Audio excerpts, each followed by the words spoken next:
Get that maximum downforce for today, guys.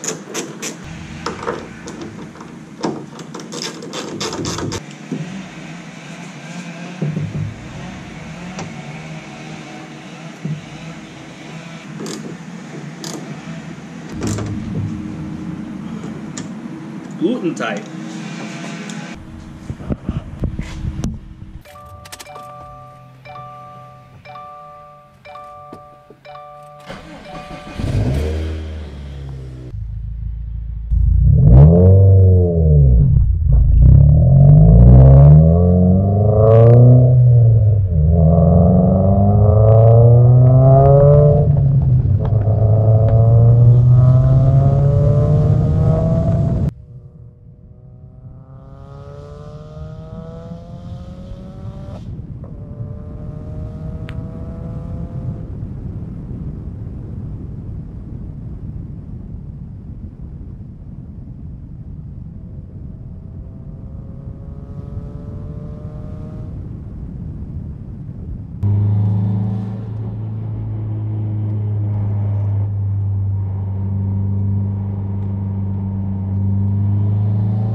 What's up, guys? Welcome back. We're on some of my favorite back roads on a route today. It's kind of cool outside, so it's around the mid-40s, and just out shaking down the car after the STi transmission swap.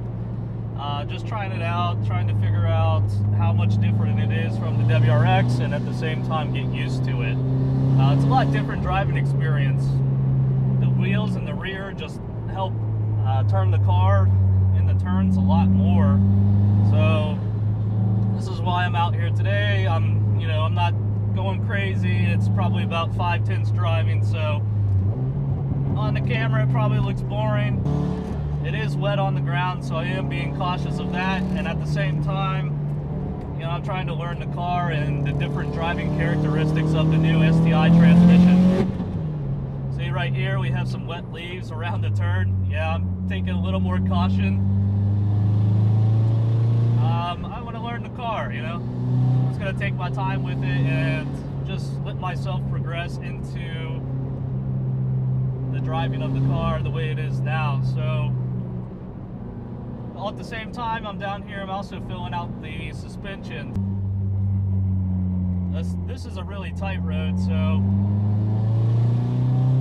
got the far drop-offs here. If you make a mistake, you're going to be in a ditch. But so far, I really like the way the STi transmission puts down the power.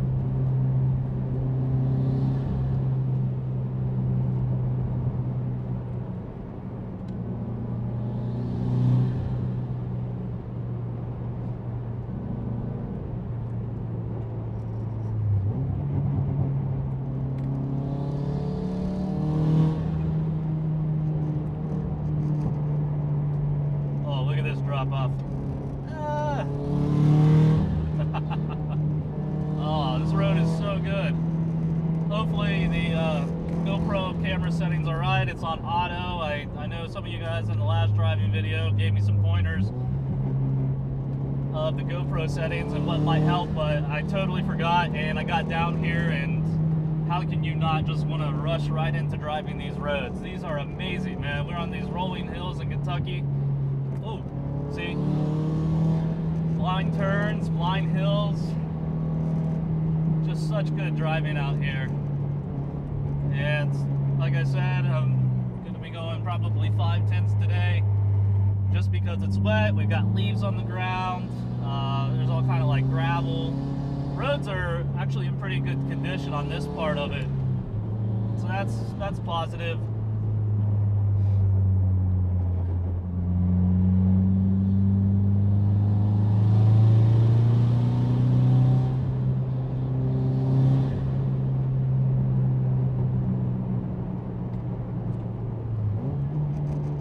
if you can hear the rattle, that's the reverse lockout cable rattling inside of the short throw shift. Yeah, right there. And that is a little annoying,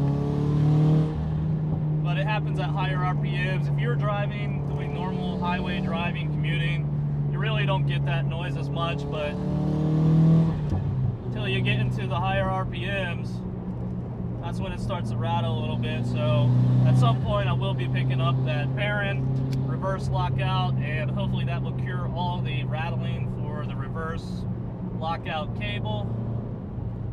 But other than that, the car is driving amazingly. The transmission, I can't say enough good things about it. It just feels like this is the way the FA20 should have come, you know, and if they drop this motor into the STi, that's going to be a real treat. I like the way it sounds once it's uncorked, and especially with the external wastegates. How could you not like that? Daily driving, yeah, it's a little different. It's probably going to be pretty loud for that, but you don't really have to stay in the gas, and you can avoid that around town.